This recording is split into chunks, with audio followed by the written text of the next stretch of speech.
Hey, it's Eric G. Around the House is sponsored by Baldwin Hardware.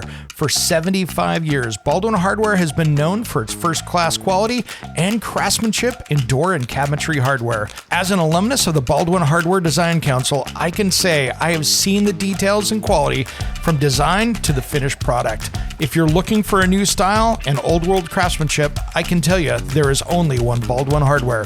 Check out what would look great in your home at baldwinhardware.com.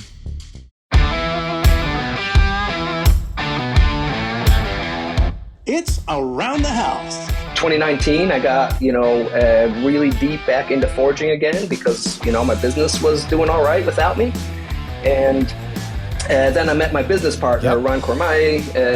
Most people know him from Finex Cast Iron fame. He's the co-founder of that. And he was looking for a new project. We met, started talking knives. He was looking to get in the knife business. I was, looking for a way to go full time in this, and then we started talking and looking around the market, and most of these things were just kind of a pipe dream when we started. When it comes to remodeling and renovating your home, there is a lot to know, but we've got you covered.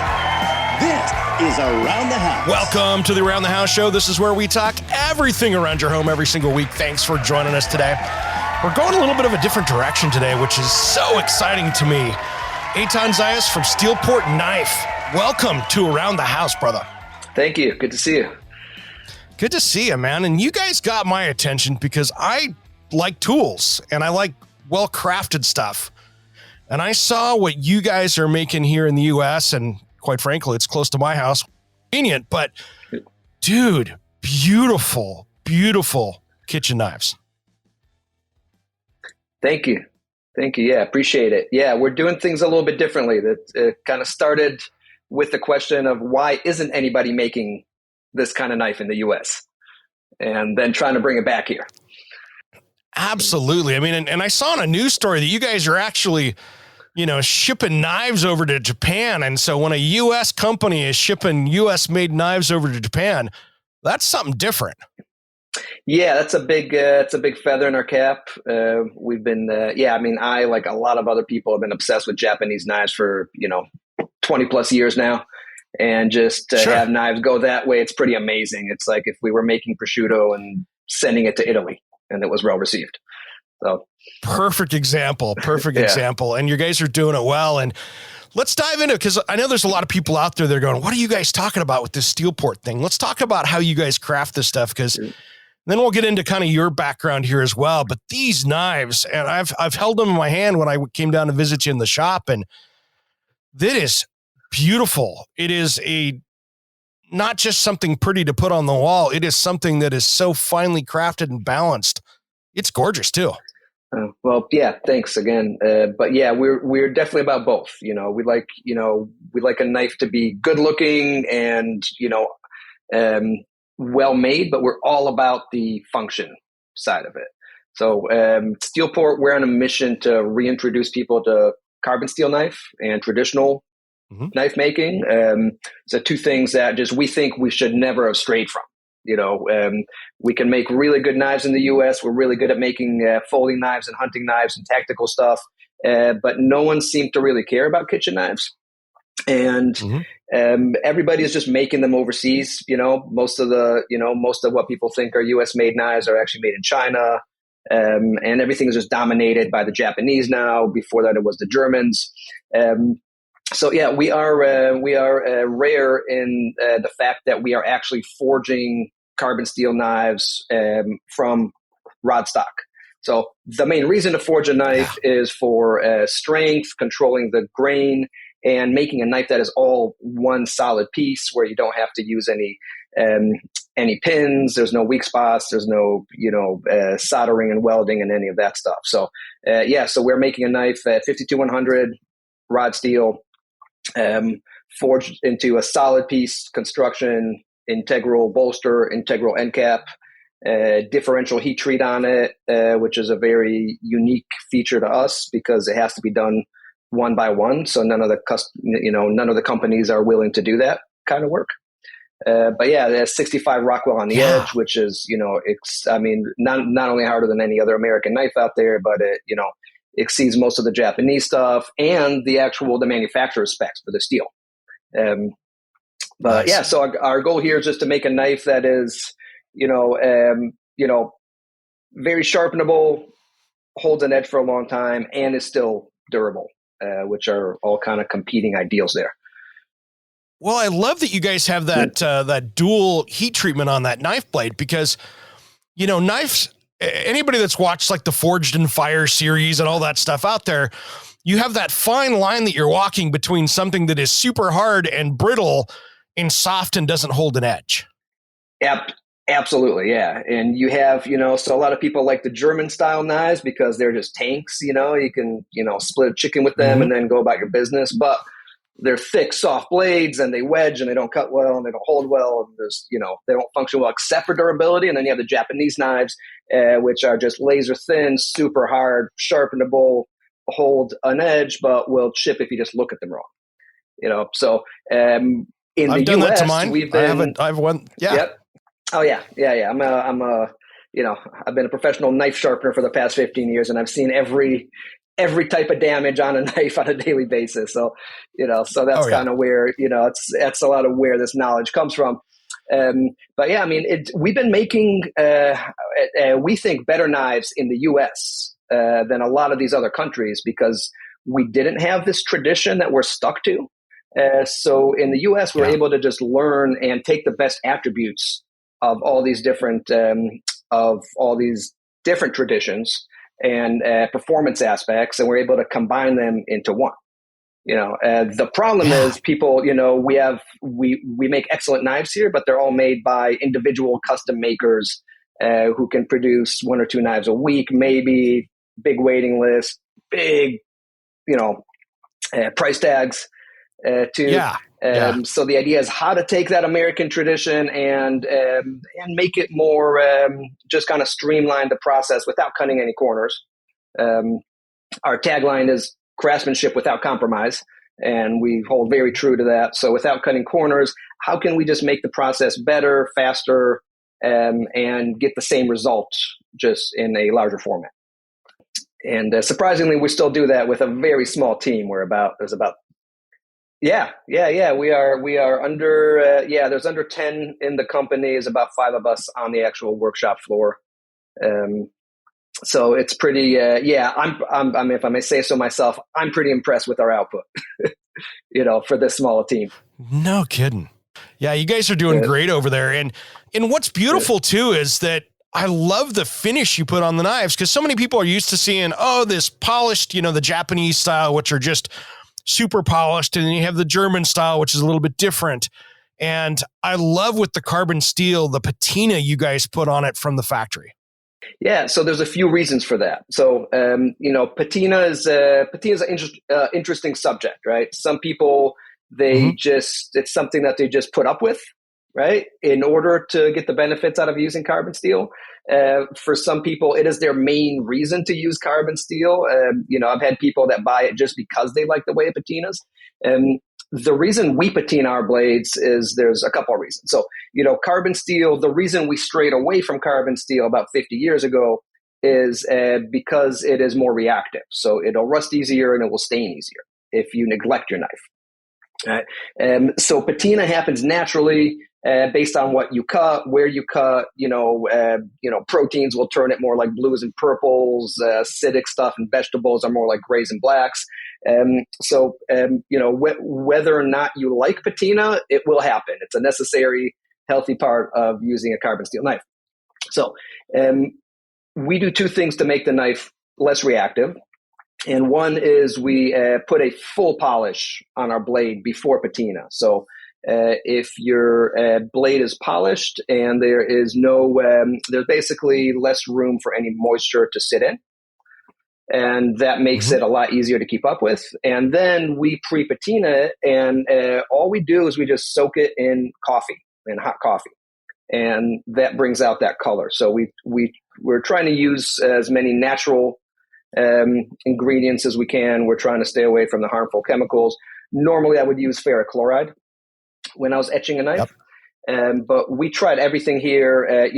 Coffee is it's a Portland cliche that we ended up with, but we actually ended up with because it was the best result. We tried, wine and teas and vinegars and everything that you can imagine that is acidic. Coffee had the best results. And the reason we need to etch the blade and apply a patina on it is because it is a quality check for us. So with the, when you heat treat the blade, then you can see where the soft steel and the hard steel meet. But once you grind it, you really can't. And as a quality control, we need to make sure that we got that line correct. Once you etch a blade, everything, there's just nothing to hide behind. So if there's any imperfections in the steel, any, cold shuts, soft spots, hard spots where they're not supposed to be, everything shows up. So we need to do that as part of the process. We decided to just do that right at the end. And that way the customer can see that we got the heat treat right. And it brings out the grain flow. So a lot of people, they ask us if it's a Damascus blade because you can see steel banding and grain flow going through the blade, and it isn't. It's part of the forging process. The patina and the polish bring it out. And it just makes the knife look different. A lot of people who are not used to carbon steel. Yeah. It just makes for something just cool and sexy, and it looks good in the house too. That's great. And then your handles, my gosh, man, I love wood, but what you guys are doing with those walnut handles, that is sexy as well. And how you guys treat that to withstand the effects of time. Yeah. So, I think I mentioned everything. So, or if I didn't mention, everything we do is US made. The only thing that we don't produce any steel in Oregon. So we get the raw material from the Midwest, but otherwise we try to keep everything in Portland. So we wanted to use, woods that are found here locally, that are abundant, and still look good. Right. So we did go with the Oregon black walnut for our knife block, and for our knives, then we actually went with a big leaf maple burl. And wood in general, these are both hardwoods, but wood in general, and especially burl woods, they're not always the best choice for a knife handle because wood can shrink and swell and it can dry out on you. And so there are a lot of issues that can happen with wood. So the way we counteract that, because nothing looks better or feels better than a wooden handle, is we do a resin stabilization on it. So we put it in a vacuum chamber, suck out all the air, replace it with the hardenable resin, and then we bake it hard, and it doubles in weight. It's very, very noticeable. I don't know if you saw it when you were at the factory. So it just makes it a much more durable product. It polishes better, it holds up better, it's much less likely to shrink and swell. And it's still a natural product and looks pretty. Yeah, I mean, it's just gorgeous. How did you get into this, man? I mean, you're the co-founder here of this beautiful company. How did you get into forging knives and get into this? Did it come from the kitchen? Yeah, came out of so my interest in knives in general just came out of necessity. I'm not into folding knives or swords or any of that tactical stuff. I use them. I carry a pocket knife. I was in the military. But I did cook for a living, and I went to culinary school. I worked mainly in New York City, did that for about 10 years, and just got really into knives. And I realized that the main reason that I like going to work is so I get to use my knives. Right. And knives are not fun to use unless they're sharp. So I started, learning about sharpening. It's a great, old school Japanese knife store in New York City that we would all go to and watch the sharpener, and then we'd go and we would just mimic him. And so I started sharpening while I was cooking, started collecting knives while I was cooking. And after about 10 years, I had what I call my early midlife crisis at 30, and decided I want to get out of the kitchen. I want to work for myself. And I started knife sharpening. So I started a knife sharpening. I was living in Phoenix, Arizona at the time. That turned into, selling, Japanese knives. As far as I know, we have the largest collection of Japanese knives in the U.S. Chef uniforms, just all around, just working with the same community that I was when I was cooking, just in more of a support role. So I was, I learned to specialize in hand sharpening by Waterstone. Then Nice. branched out to everything from straight razors, Japanese convex salon shears, all those kind of more esoteric, like specialty stuff. But I'm a food guy as much as I'm a knife guy, if not more. And I just love knives as they relate to food. So, the more I think any business that you get into, the higher up you get, the less you get to do with it. Right. So I got out of cooking because I didn't get to touch food anymore. I had, I was presented with the clipboard or not moving up. Right. Exactly. Knife sharpening was a way for me to get my hands dirty again. But then the more I was successful with knife sharpening, the less knives I got to sharpen. Because then I moved here to Portland in 2004 and opened another shop. And next thing you know, I'm doing more managing.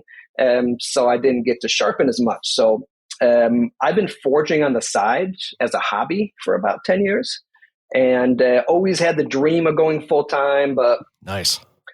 I had the very, very fortunate situation of I was stuck doing what people wanted to pay me to do, which is not a bad place to be, as long as someone's willing to pay you.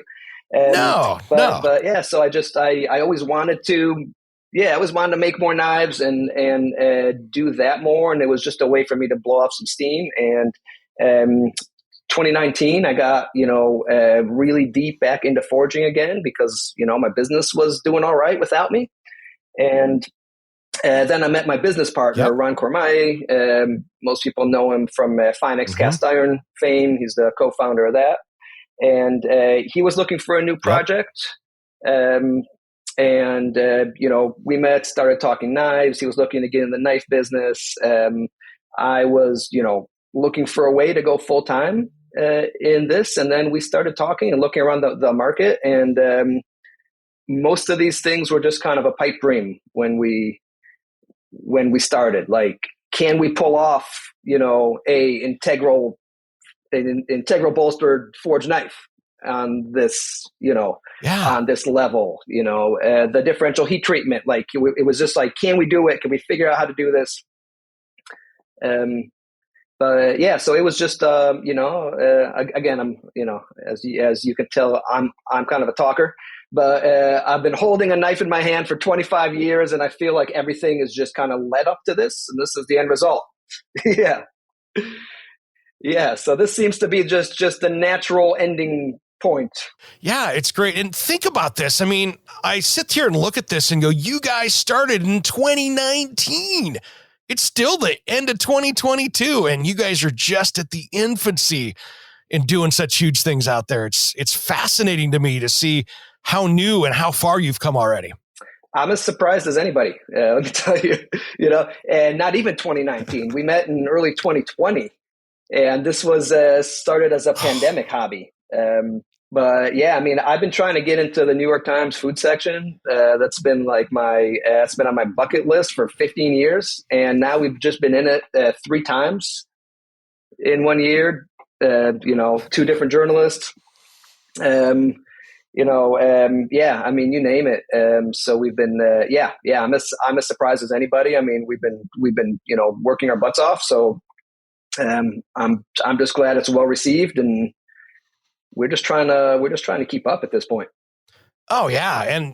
And you've got such a great collection of knives. It's not like you've got 1,000 of them where you walk into the knife store. You have the basics that are right there, but they're so beautifully crafted with, the 8-inch chef and the 6-inch chef and a paring knife and a bread knife.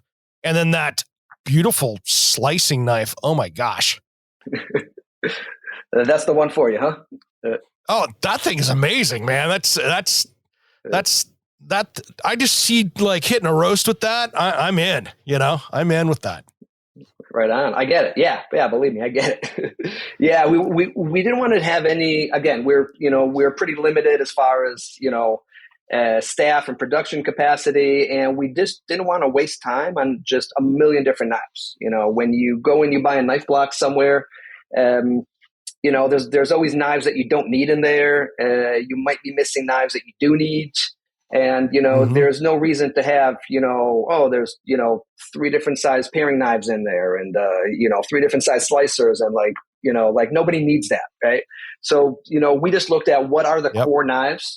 We started out for the first year, we only had our 8-inch chef.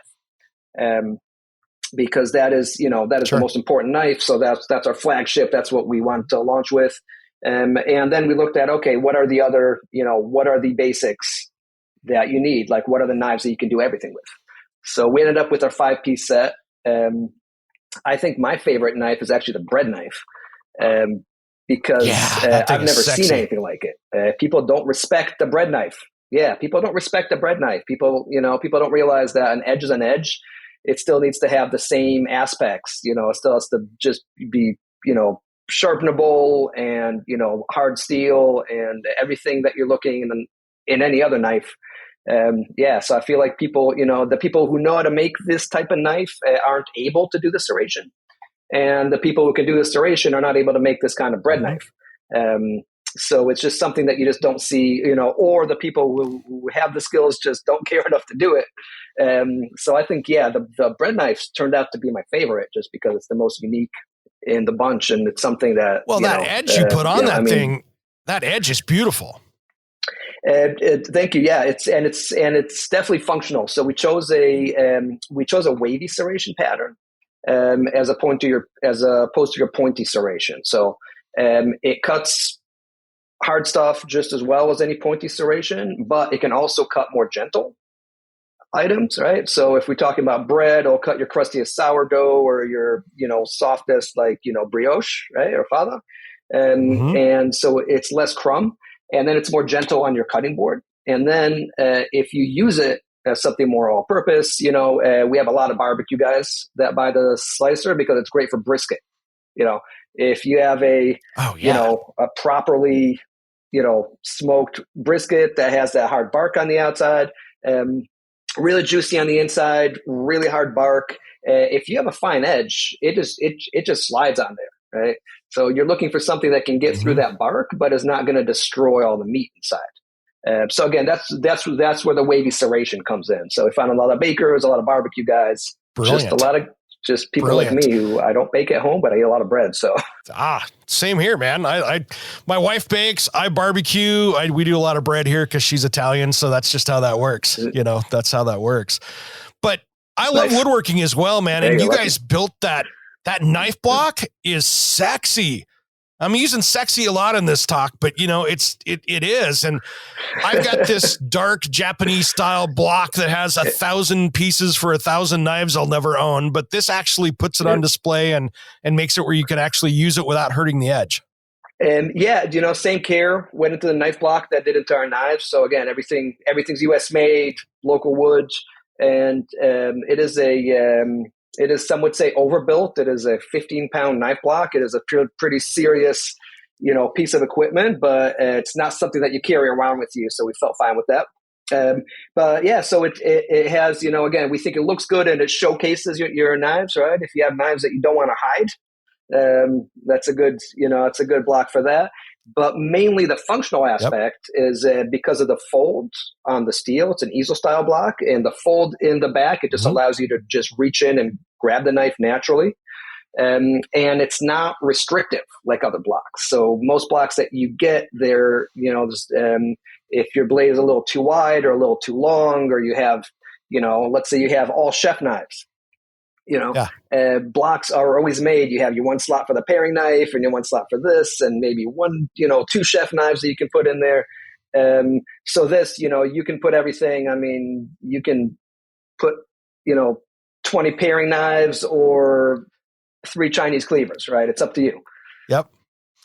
Yeah, it's amazing. And what I like too is I always feel when I'm putting my knife into a slot in a knife block that I'm not doing any justice to the edge of that as well, especially with the thinner knives. And I'm always just rubbing that on the wood every time I put it in there if I'm not careful. Yeah, I don't think it has as much of an impact on the blade as much as on the wood.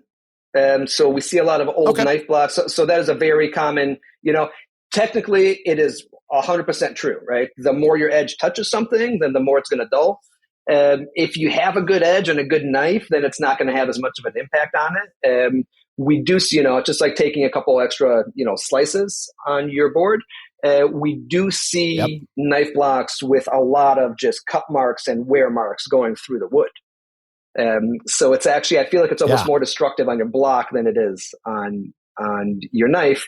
And if it's not destructive on your block, it means that your knife is not sharp. You should do something about that. There we go.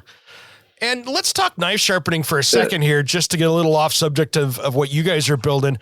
Knife sharpening is such a key, and it's one of those things that I think that the typical American cook in a household doesn't take seriously enough, because really you should be spending some time getting those knives sharpened, or really spend the time and get the tools to learn how to do it correctly.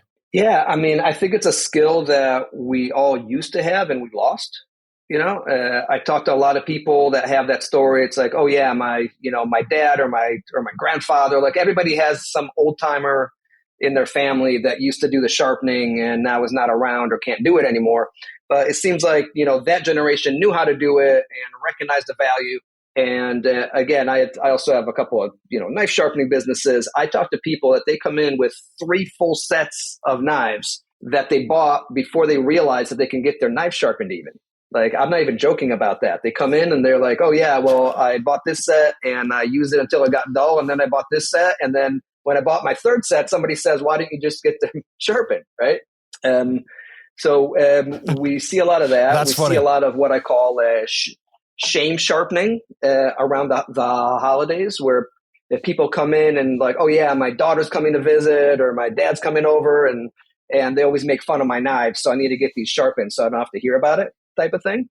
But otherwise they don't think about it. But yeah, I mean, knife sharpening is just, it's not, it shouldn't be as intimidating as people seem to think it is. It's a pretty basic skill, and I encourage everybody to do their own sharpening. Right. And it's the only way to have a sharp knife. And the idea with just basic knife maintenance is not to let your knife get dull. So as soon as you don't like the way it cuts, then you literally spend 30 seconds on a honing rod. I like to use ceramic because you are technically sharpening and it's not a destructive process. But if you just never let your knife get dull, you can go years without having it, professionally sharpened or putting it to a stone. So once you've let it get dull, then you have to, okay, do I get it sharpened by a professional or do I learn how to sharpen it? But the idea, if you're starting out with a sharp knife, just anybody, not everybody can use a sharpening stone, but everybody can use a honing rod. And the more you do it, the more comfortable you get.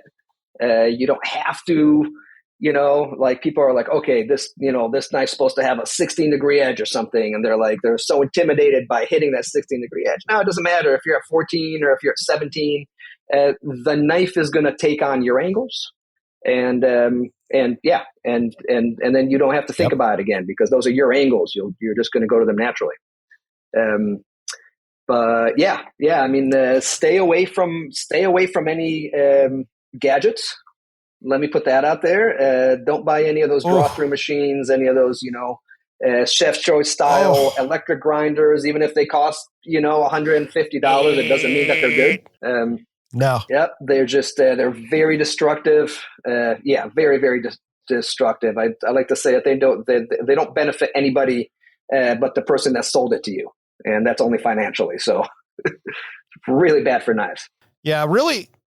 I've noticed in just learning how to do it myself that the only time you really have to get concerned about angles is when you're literally getting the stones out and really starting to actually like fix a blade that's been chipped or something like that versus just, sitting in the kitchen and knocking it out real quick with the steel.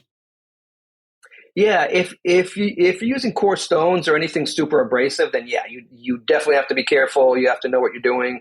Again, with honing rod, as long as you're in the general range, and it just takes, it literally takes, 30 seconds to teach you everything you need to know about honing. There's just not much to it. You have to alternate sides. You have to do the entire blade.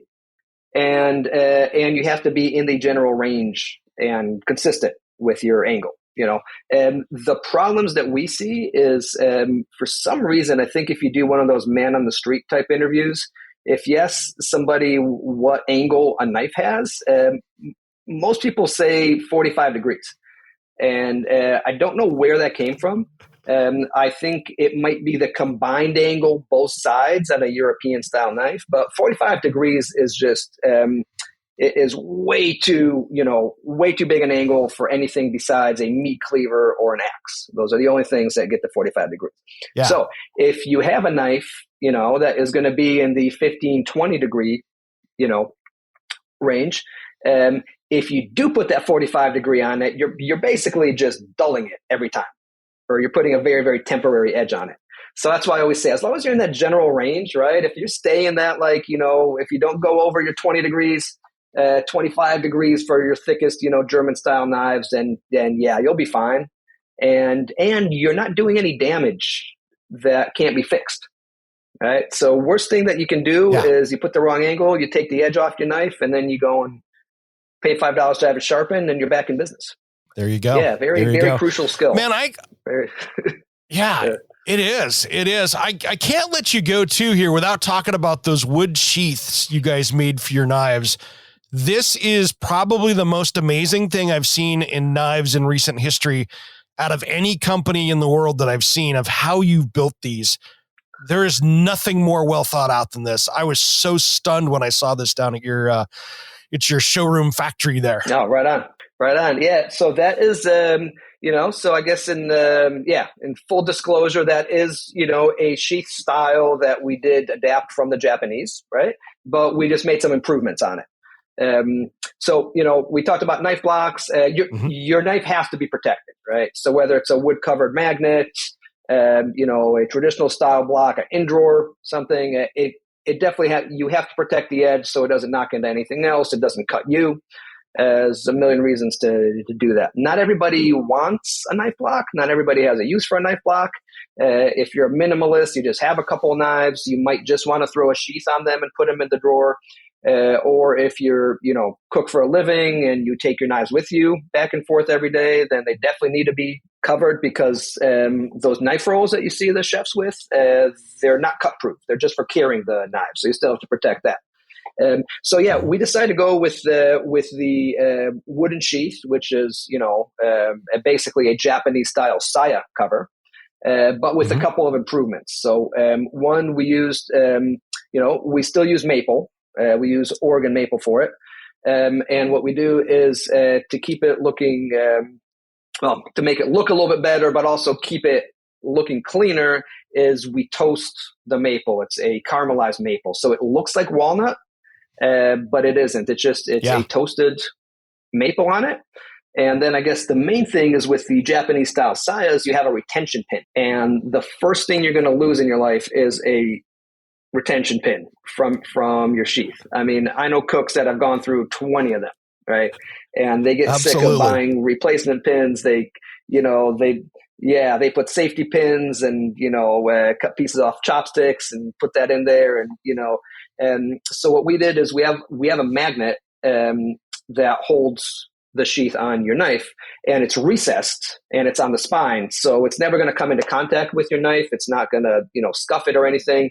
But it's strong enough to hold it on there. And then you don't have to worry about, you just don't have to worry about losing anything. That is, it is a one part product, right? And then we have those for all our knives. Yeah, absolutely. And again, some people have the block and they still get one or two for traveling, if they go to Airbnb or they go stay on the coast for a week or something, Yep. I've never seen an Airbnb with a sharp knife there in my life. So a lot of people just take their knives with them. Never. They don't exist. They have the sheath. Smart. So where do you see you guys going here for 2023? I know it's December now and we're getting, into the end of the year here, but what's on your plans for 2023? Anything you can talk about yet? Nothing major that I can talk about. We always have plans. We're always thinking ahead. Right. Of course. But we're just trying we're just trying to keep up. So I feel like no one has the time to take a breath and think about it until the end of the year. Once we got through, we're in 60 plus retailers around the country right now. And up until now, we've just been busy supplying our retailers. And now we're getting all the customer orders. So yeah, right now we're just kind of fighting for our lives, trying to keep up. After New Year's or so, we'll sit down, we'll, have a whiskey, sit around and figure out what we can do next. And, whether it's, adding to our lineup, looking at more accessories. We don't know yet, but we do know that we'll be making it here in Portland and still, pushing boundaries. I love it.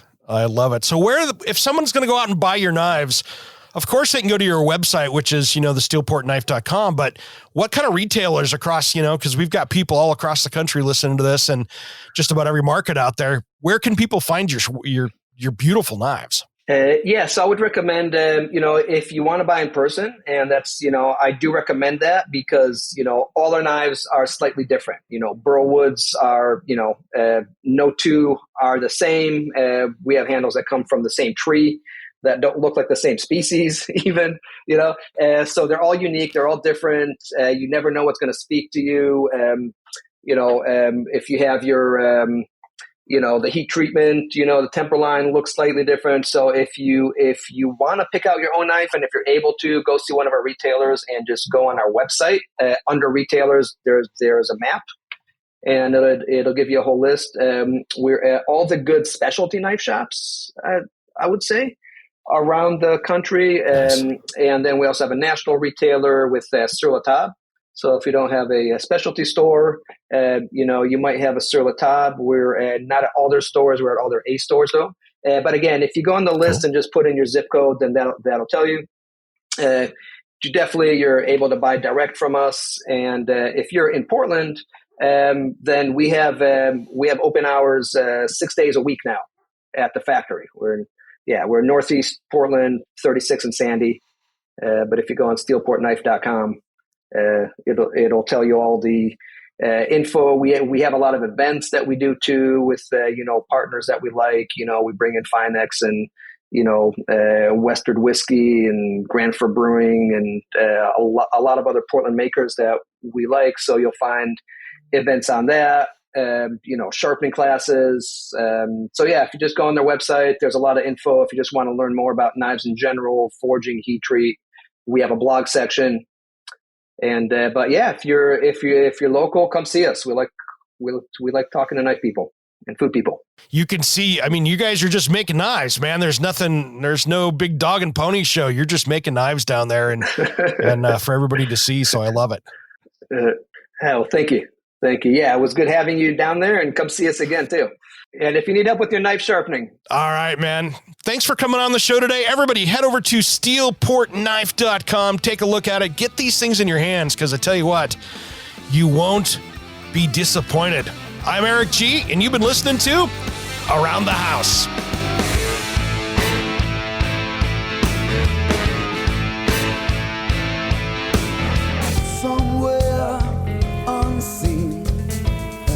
Undiscovered, anywhere beyond the mean.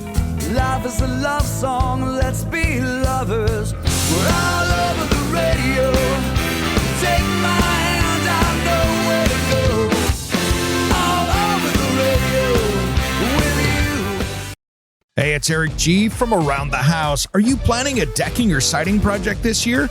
If you are, you've got to check out my friends at Millboard. Millboard is a completely different kind of composite decking and cladding that enhances outdoor spaces with enduring distinction. Hand-molded from the finest oak, it realistically mimics the natural grain and color of premium hardwood. If you're looking for something that doesn't look like plastic and instead real wood, check out millboard.com. Make sure and check out that interview we did just a few weeks back. That's millboard.com.